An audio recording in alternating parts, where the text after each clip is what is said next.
گرفتار ہونے والے ان جاسوس ایجنٹوں نے اعتراف کیا کہ ایسا کرنے کے لیے انہیں رام اللہ سے الفتح کے بیشتر ارکان نے ہدایات دی تھی۔ ان گرفتار ہونے والے ایجنٹوں کی جاسوسی کی مزید شہادت اسرائیلی اخبار یروشلم پوسٹ نے دی، جس نے لکھا کہ الفتح کے اراکین اپنی ناتجربہ کاری کی وجہ سے گرفتار ہوئے، کیونکہ وہ کھلے عام ریڈیو پر گفتگو اور تبصرے کر رہے تھے کہ حماس سے ڈرنے کی ضرورت نہیں، اسرائیلی فوج جلد غزہ کا کنٹرول سنبھال لے گی اور دوبارہ یہاں حکمرانی الفتح کی ہوگی۔ حماس نے ان ایجنٹوں کی کارروائیوں کا نہ صرف مشاہدہ کیا بلکہ مواصلاتی رابطوں میں ان کی گفتگو کو بھی سنتی رہی۔ حماس کی طرف سے جاری کردہ بیان میں کہا گیا کہ الفتح کے اراکین پر جاسوسی کا شک انہیں اس وقت ہوا جب غزہ پر اسرائیلی حملے کے دوران حماس کے چوٹی کے قائد نزار ریان کو شہید کر دیا گیا۔ اس آپریشن سے پہلے الفتح کے اراکین نے اسرائیل کو یقین دلایا تھا کہ مغربی کنارے میں کسی قسم کی پریشانی کھڑی نہیں کی جائے گی۔ یہ منصوبہ بندی کئی ماہ قبل کی گئی تھی۔ فلسطین میں اسرائیل کے لیے جاسوسی کافی عرصے سے جاری تھی اور اب بھی جاری ہے۔ باوثوق ذرائع کے مطابق 30,000 الفتح کے اراکین مغربی کنارے اور غزہ میں اسرائیل کے لیے جاسوسی کرتے ہیں اور اس کے بدلے میں ہزاروں ڈالر حاصل کر سکتے ہیں۔ ان غداروں کی جاسوسی کے سبب کئی قائدین کی شہادت واقع ہوئی اور کئی کی زندگیوں کو خطرہ لاحق ہوا۔ شیخ احمد یاسین کی شہادت کا واقعہ بھی اسی طرح کی جاسوسی کے سبب ہوا اور اس کے لیے حسن محمد مسلم نامی فلسطینی کا نام لیا جاتا ہے، جس نے شیخ یاسین کی ہلاکت کے لیے اسرائیل کو معلومات فراہم کی تھی۔ اس جاسوسی کے بدلے میں اسرائیل نے اسے 3,000 امریکی ڈالر عطا کیے تھے، جس کو بعد میں القسام عسکری ونگ نے گرفتار کر لیا۔ اس ایجنٹ نے اعتراف کیا تھا کہ اسے اسرائیلی فوجیوں نے گرفتار کر لیا تھا اور اسے جبراً جاسوسی پر مجبور کیا۔ ایجنٹ بننے کے بعد اس نے مختلف کارروائیوں میں شرکت کی۔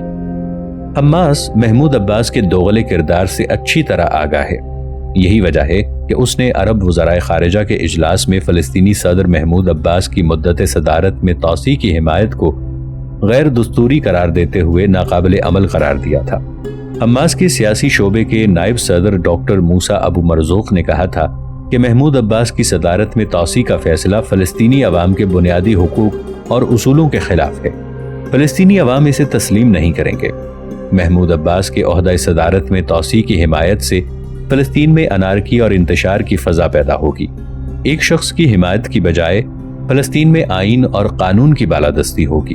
صدر محمود عباس کو غیر آئینی طور پر فلسطینی عوام کے کندھوں پر مسلط رکھنا مصالحت کے راستے بند کرنے کا حربہ ہے۔ حماس کا تجزیہ درست ثابت ہوا کیونکہ محمود عباس نہ صرف فلسطینی عوام پر زبردستی مسلط ہو چکے تھے بلکہ وہ فلسطینی عوام کے حقوق غصب کرنے کے لیے بھی سرگرم ہو چکے ہیں۔ الفتح کی اسرائیل کے لیے جاسوسیاں فلسطینی عوام کی خیرخواہی میں تو ہرگز نہیں آتی۔ الفتح کا رویہ اور اس کی منفی سرگرمیاں فلسطینی تحریک کو نہ صرف نقصان پہنچا رہی ہیں بلکہ عالمی دنیا پر یہ ثابت کر رہی ہیں کہ مسلمانوں کے اندر سے ہی غداروں کو چن کر مسلمانوں کو ختم کروایا جا سکتا ہے۔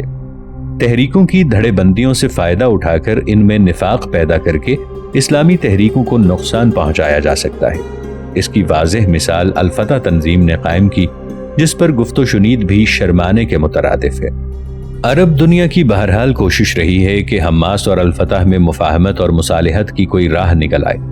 حالیہ غزہ آپریشن کے بعد دونوں دھڑوں کے درمیان مفاہمت سازی کے لیے مصر بنیادی کردار ادا کر رہا تھا۔ قاہرہ میں ہونے والے فلسطینیوں کے قومی مذاکرات میں دونوں گروپوں میں مثبت تعلقات کی ابتدا کی توقع کی جا رہی تھی۔ ان مذاکرات میں فلسطینیوں کے 1 درجن کے قریب گروہوں میں مغربی کنارے اور غزہ پٹی کو دوبارہ ملحق کر کے نئی حکومت قائم کرنے میں اتفاق رائے کروانے کی کوشش کی جا رہی تھی۔ جون 2007 میں حماس کے غزہ پر قبضے کے بعد فلسطینیوں کے 2 علاقے الگ ہو گئے تھے۔ مغربی کنارہ فلسطینی اتھارٹی کے قبضے میں چلا گیا تھا، جبکہ غزہ کی پٹی پر حماس کی حکومت قائم ہو گئی تھی۔ قومی حکومت سازی کے لیے شروع ہونے والی ان مذاکرات پر مصر کے انٹیلیجنس شعبے کے سربراہ عمر سلیمان نے کہا تھا کہ مصر کو توقع ہے کہ فلسطینی علاقوں کی تقسیم کے خاتمے کا نیا دور شروع ہوگا اور قومی حکومت کے قیام پر اتفاق ہو جائے گا۔ انہوں نے کہا کہ یہ تقسیم بہت دور تک جا چکی ہے، لیکن اب وقت آ گیا ہے کہ ہم ایک نیا باب شروع کریں۔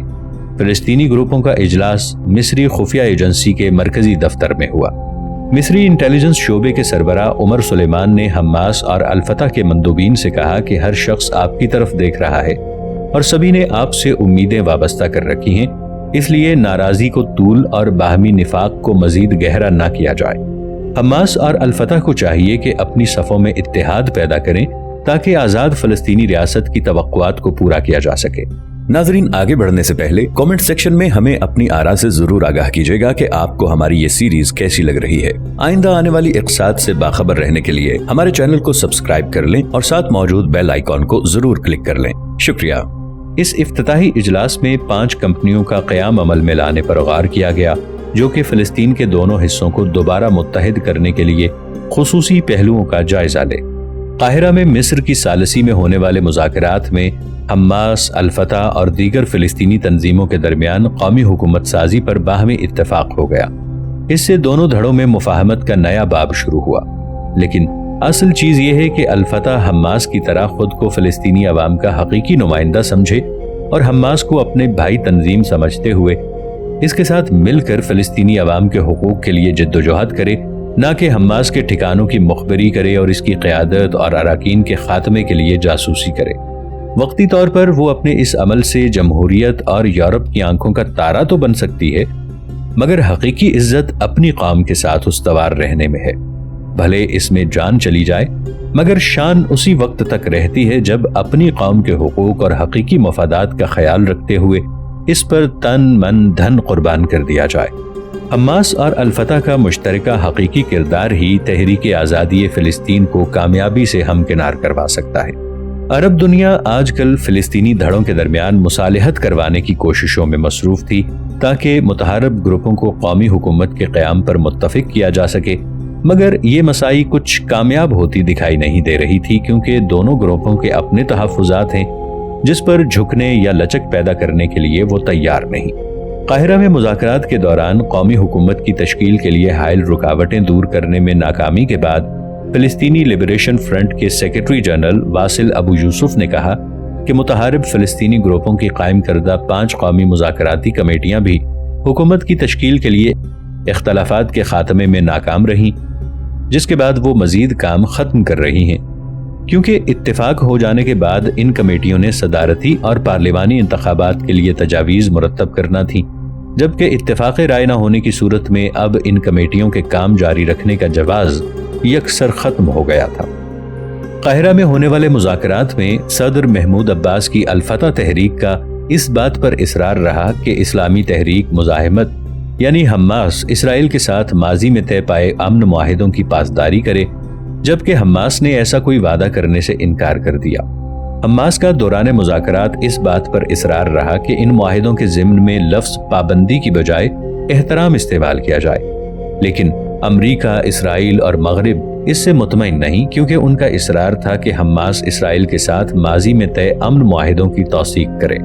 الفتح، جو کہ امن معاہدوں کی توثیق کے لیے حماس پر زور دے رہی تھی، خود اس نے اسرائیل کے ساتھ معاہدوں اور سمجھوتوں پر دستخط کر رکھے ہیں۔ حماس نے اس سے 3 سال قبل ہونے والے پارلیمانی انتخابات میں اکثریت حاصل کی تھی اور 2007 میں حماس اور فتح کے دوران مختصر مدت کے لیے قومی اتحاد کی حکومت بھی تشکیل پائی تھی، مگر عوامی رائے کا احترام کیے بغیر اس حکومت کو صدر محمود عباس نے ختم کر دیا تھا، جس کے بعد حماس نے اسی سال جون میں غزہ کی پٹی پر کنٹرول حاصل کر لیا تھا، مگر اس کے لیے حماس کو مجرم نہیں ٹھہرایا جا سکتا، کیونکہ حماس کو زبردستی حکومت سے بے دخل کیا گیا۔ غزہ کی پٹی کا کنٹرول حماس کا حق تھا، یہی وجہ ہے کہ اس نے فتح کے کارکنوں اور سیکیورٹی فورسز کو مختصر لڑائی کے بعد نکال باہر کیا۔ اس وقت سے حماس کی غزہ کی پٹی اور الفتح کا مغربی کنارے پر حکومت ہے، مگر دونوں فریقوں کے درمیان اکثر و بیشتر جھڑپیں ہوتی رہتی ہیں، جس کا اثر لازمی صورت میں تحریک آزادی فلسطین پر پڑ رہا ہے۔ اسی چیز کو لے کر عرب ممالک خصوصاً مصر دونوں فریقوں کو قومی حکومت کے قیام پر آمادہ کرنے کی کوشش کر رہا تھا، جبکہ بات بنتی نظر نہیں آ رہی تھی۔ مغربی کنارے کے شہر رام اللہ میں صحافیوں سے بات چیت کرتے ہوئے فلسطینی صدر محمود عباس نے اعتراف کیا کہ مذاکرات میں مشکلات حائل ہیں، قومی مصالحت کے عمل میں کوششوں اور حقیقی عزم کی ضرورت ہے۔ ہم حائل رکاوٹوں کے بارے میں بات کرنا نہیں چاہتے، بلکہ ہمیں امید ہے مذاکرات کامیاب رہیں گے۔ محمود عباس کے برعکس حماس کے مندوب فاضی برہم نے کہا کہ اختلافات ابھی تک برقرار ہیں، ہمارے درمیان نئی حکومت کے قیام کے لیے ایجنڈے پر بھی اتفاق رائے نہیں ہوا، ابھی ایسی رکاوٹیں موجود ہیں جنہیں ختم کرنے کی ضرورت ہے اور اس سلسلے میں ایک متوازن فارمولہ طے پانے کی ضرورت ہے۔ قومی متحدہ حکومت کے مسئلے پر تو دونوں فریق کسی نتیجے پر نہیں پہنچ سکے، مگر صدارتی انتخابات پر فلسطینی گروپ البتہ متفق ضرور ہو گئے۔ حماس اور الفتح میں اختلافات میں بنیادی امر یہ ہے کہ اسرائیل کے ساتھ کیسے نپٹا جائے۔ الفتح کی پالیسیاں اپنی ہیں جنہیں وہ متوازن کہتی ہے، جبکہ حماس مسلح جدوجہد پر یقین رکھتا ہے۔ حالانکہ وہ جنگ بندی پر غور کرنے کے لیے تیار ہے، جبکہ محمود عباس صہیونی ریاست کے ساتھ بات چیت کی حمایت کرتے ہیں۔ دونوں گروپ صدارتی اور اسمبلی کے الیکشن 25 جنوری 2010 تک کروانے پر متفق تھے، مگر اس بات پر اختلاف تھا کہ بات چیت کے بعد بننے والی متحدہ کابینہ سیاسی گروپوں پر مشتمل ہو یا غیر سیاسی ٹیکنوکریٹس پر۔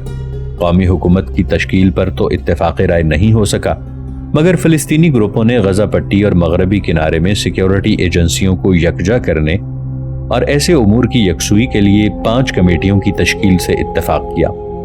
لیکن انتخابی قانون پر مفاہمت پر دونوں کسی نتیجے پر نہیں پہنچ سکے، مگر دونوں میں اس بات پر غور کیا جا رہا تھا کہ آیا یہ متناسب نمائندگی کی بنیاد پر ہوگا یا حلقوں کی بنیاد پر۔ کمیونسٹ پیپلز پارٹی کے ولید السعود نے اس بارے میں اظہار رائے کرتے ہوئے کہا کہ قومی مفاہمت اور فلسطین لبریشن آرگنائزیشن یعنی PLO میں اصلاحات پر غور و خوض کرنے والی کمیٹیوں نے اپنا کام مکمل کر لیا ہے۔ PLO عباس اور ان کے وفادار گروپ کے زیر اثر ہے، جو 1964 سے فلسطینیوں کی نمائندگی کر رہی ہیں۔ تاہم حالیہ عرصے میں فروغ پانے والی اسلامی تحریکیں، حماس یا اسلامی جہاد کبھی بھی اس کا حصہ نہیں رہے، سوائے 2005 کے معاہدے کے، جو کہ ان تنظیموں کو PLO کے تحت لانے کے لیے کیا گیا تھا۔ یورپ ان دنوں حماس اور الفتح کو قریب لانے کی مساعی کر رہا تھا۔ حماس کے ساتھ کبھی روابط نہ رکھنے کے دعویٰ کرنے والے یورپ کو احساس ہو گیا تھا کہ حماس کی شرکت کے بغیر فلسطین میں امن قائم کرنا ممکن نہیں۔ یہی وجہ ہے کہ برطانیہ، یورپی یونین حماس کے ساتھ بات چیت پر آمادہ تھے۔ برطانوی پارلیمنٹ کے 4 ارکان نے حماس لیڈر خالد مشعل سے ملاقات کی اور ان کی حکومت پر فتح گروپ کا بائیکاٹ ختم کرنے پر زور دیا تاکہ امن کا حصول آسان بنایا جا سکے۔ حکمران لیبر پارٹی میکٹرشاٹ کا یہ اعتراف حماس کی اہمیت کو ثابت کرنے کے لیے کافی ہے کہ امن پیش رفت کے لیے ہمیں حماس سے بات کرنے کی ضرورت ہے، کیونکہ وہ فلسطینیوں کے ایک بڑے تناسب کی نمائندگی کرتے ہیں۔ حماس کے ساتھ بات چیت نہ کرنے کے دعوے کرنے والوں کا حماس سے رابطہ یہ ثابت کرتا ہے کہ حماس نے اپنی مسلح جدوجہد سے ثابت کر دیا کہ وہ تمام فلسطینیوں کی واحد نمائندہ جماعت ہے جو غیر متنازع ہے۔ حماس کو اسی کلیدی حیثیت نے یورپ کو اس سے بات چیت کرنے پر مجبور کر دیا۔ حالانکہ یورپی یونین اور امریکہ کے ساتھ ساتھ برطانیہ کا بھی موقف یہ رہا ہے کہ وہ حماس کے ساتھ کوئی معاملات نہیں کریں گے تاوقتے کہ وہ اسرائیل کو تسلیم نہ کرے، مسلح جدوجہد سے باز نہ آئے اور عبوری امن معاہدوں کو تسلیم نہ کرے۔ کلٹرشاٹ برطانوی رکن پارلیمنٹ نے خالد مشعل سے ملاقات کے بعد کہا کہ حماس کے ساتھ مذاکرات کے آغاز کے ساتھ ہی اس امید کو تقویت حاصل ہوگی کہ وہ امن کے حصول کے قریب ہیں۔ اس ملاقات کو خاصی تشہیر حاصل ہوئی۔ خالد مشعل سے ملاقات کرنے والے وفد میں دارالعوام کے دوسرے لیبر رکن اور ایوان بالا لبرل ڈیموکریٹک کے 2 ارکان شامل تھے۔ آئرلینڈ کے ایک رکن پارلیمنٹ، اسکاٹ لینڈ کے ایک رکن پارلیمنٹ بھی اس وفد کا حصہ تھے۔ اٹلی اور یونان سے تعلق رکھنے والے ارکان پارلیمنٹ بھی خالد مشعل سے ملاقات کرنے گئے۔ غزہ پٹی میں علیحدہ جنگ بندی اعلان کے بعد یورپ حماس سے گفت و شنید کے ذریعے معاملہ حل کرانے کا خواہاں تھا۔ اسرائیلی کارروائیوں میں تقریباً 1300 فلسطینی جاں بحق ہوئے، جبکہ 13 اسرائیلی ہلاک ہوئے تھے۔ حالیہ غزہ حملے میں اسرائیل نے فلسطینیوں پر مظالم کی انتہا کر قومی حکومت کی تشکیل ایک اچھا قدم تو تھا، مگر حماس اور الفتح کی متحدہ حکومت کو ناکام کرنے والے اسرائیل، امریکہ اور یورپ کیا اب کی بار اس قومی حکومت کو چلنے دیتے؟ اس وقت بھی اسرائیل، امریکہ اور یورپ نے مل کر حماس کی قانونی حکومت کو فلسطین سے بے دخل کیا، بلکہ اسے غزہ سے جبراً نکال دیا گیا۔ یہ سازش صرف حماس کے خلاف نہیں تھی، بلکہ فلسطین کے خلاف تھی۔ افسوسناک امر یہ ہے کہ الفتح اور محمود عباس کا اسرائیل اور مغرب کا اعلی کار بننا اپنے ہاتھوں خود کو کمزور کرنا ہے۔ حماس اور الفتح کے درمیان دشمنی کی بنیاد ڈالنے کا مقصد تحریک آزادی فلسطین کو زک پہنچانا تھا، جس میں خاصی حد تک یورپ کامیاب ہو چکا تھا۔ محمود عباس کا اسرائیل کی طرف جھکاؤ کسی سے ڈھکا چھپا نہیں۔ آزادی سے پہلے ہی حماس اور الفتح کو اقتدار میں الجھانا یورپ کی سازش تھی۔ اس سے دونوں کے درمیان خون کی لکیر کھینچی گئی اور دونوں کو آپس میں برسر پیکار کر دیا گیا۔ اس طرح دونوں کے ٹکراؤ نے اسرائیل اور یورپ کے لیے طمانینت کا بندوبست کر دیا۔ حماس کی جمہوری طریقے سے کامیاب ہونے والی حکومت کو امریکہ اور اسرائیل نے قبول نہیں کیا تھا۔ اسرائیل اور امریکہ دونوں گروپوں الفتح اور حماس کو اپنی شرائط پر ماننے کے لیے تیار ہیں، اور وہ شرائط کیا ہیں؟ صرف یہ کہ الفتح اور حماس امریکہ کے اقدامات کی ہاں میں ہاں ملائیں اور مشروط فلسطینی حکومت کو چلائیں۔ حماس کی وجہ سے جب اسرائیل اور امریکہ کی توقعات پوری نہ ہو سکیں تو اس نے فلسطینیوں کو طاقت سے کچلنے کا منصوبہ بنایا، جس پر وہ آج تک عمل پیرا ہے۔ فلسطین کی آزادی کی متوالی دو جماعتوں کو لڑا کر صہیونیت اپنے مقصد میں کامیاب رہی۔ اسرائیل فلسطین کو آزادی دینے کا ارادہ نہیں رکھتا۔ اگر ایسا ہوتا تو وہ غزہ پر چڑھائی نہ کرتا۔ اب انتہا پسند حکومت کے آ جانے کے بعد تو اسرائیل کا فلسطینی ریاست کے قیام پر راضی ہو جانا کسی طور ممکن نظر نہیں آ رہا تھا۔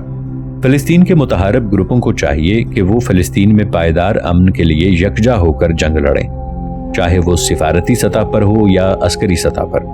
اسرائیل کا سارا زور اس بات پر رہا ہے کہ حماس تنظیم کو دوبارہ مسلح ہونے سے روکا جائے۔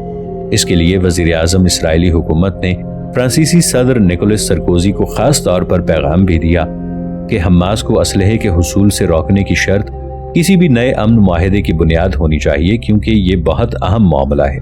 اسرائیل کسی صورت میں ایسے معاہدے کے لیے تیار نہیں ہوگا جس کے تحت حماس کو اپنے میزائلوں کی رینج 60 کلومیٹر تک بڑھانے کا موقع ملے اور ان کی پہنچ تل ابیب کے نواحی علاقوں تک ہو جائے۔ حالیہ غزہ کارروائی میں اسرائیل کی جارحیت کا حقیقی مقصد غزہ پٹی کے فلسطینیوں کو حماس کے خلاف بغاوت کے لیے اکسانا تھا، جو کہ اسے حاصل نہیں ہو سکا۔ اسرائیل کا یہ وار ناکام ہو گیا اور نفرت کے بجائے غزہ پٹی میں فلسطینیوں کا اسرائیل سے نفرت اور حماس سے محبت میں مزید اضافہ ہو گیا۔ عرب لیگ کا ایک خصوصی وفد بھی تشکیل دیا گیا جو کہ اسرائیلی جنگی جرائم کا جائزہ لے کر فہرست مرتب کرے۔ اس سلسلے میں عرب لیگ کا ایک خصوصی وفد اسرائیلی جنگی جرائم کا جائزہ لینے کے لیے غزہ بھی پہنچا۔ یہ وفد 22 روزہ جارحیت کے نتیجے میں ہونے والی تباہی کا جائزہ لے کر عرب لیگ کے سربراہ عمرو موسیٰ کو اسرائیلی جنگی جرائم کے حوالے سے رپورٹ پیش کرے گا۔ ایمنسٹی انٹرنیشنل نے بھی دونوں فریقوں کو اسلحے کی فراہمی پر پابندی عائد کرنے کی سفارش کی، کیونکہ شواہد کے مطابق پتہ چلا کہ دونوں فریقوں نے اسلحہ شہری آبادی کے خلاف استعمال کیا ہے۔ ایمنسٹی رپورٹ میں بتایا گیا کہ ان کے گروپ کو غزہ میں کھیل کود کی جگہوں، ہسپتالوں اور رہائشی مکانات سے توپ خانے کے گولوں، ٹینک شکن گرینیڈ اور طیاروں سے فائر کیے گئے راکٹوں کے ٹکڑے ملے۔ اسرائیل کی طرف سے استعمال کیے گئے ہتھیار امریکہ سے حاصل کردہ تھے۔ اسرائیل نے اس رپورٹ کو متعصبانہ اور پیشہ ورانہ قرار دیتے ہوئے مسترد کر دیا۔ اسرائیل کی حکومت کا کہنا تھا کہ حماس ایک دہشت گرد تنظیم ہے جو اسرائیل کے وجود کو تسلیم نہیں کرتی۔ ہم نے بین الاقوامی قوانین کی پاسداری کرتے ہوئے ان ہتھیاروں کا استعمال کیا ہے۔ ہم نے کبھی جان بوجھ کر فلسطینی شہریوں کو نشانہ نہیں بنایا، جبکہ حماس نے دانستہ شہریوں کو انسانی ڈھال کے طور پر استعمال کیا۔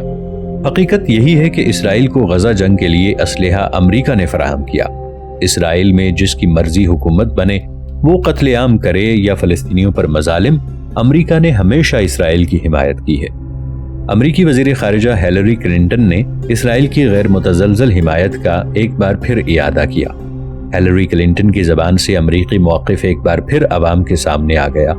شمون پیریز سے ملاقات کے بعد ہیلری کلنٹن نے کہا کہ امریکہ اسرائیل کے لیے غیر متزلزل، پائیدار اور اہم حمایت کا اعادہ کرے گا۔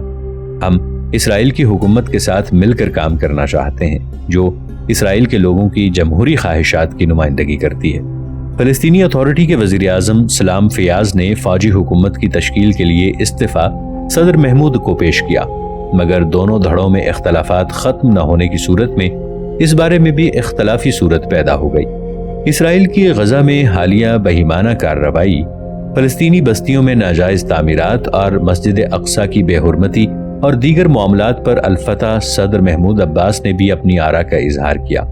محمود عباس نے امریکہ سے مطالبہ بھی کیا کہ وہ اسرائیل کو فلسطین میں ناجائز یہودی بستیوں کی تعمیر سے روکے اور غزہ کا محاصرہ ختم کرائے۔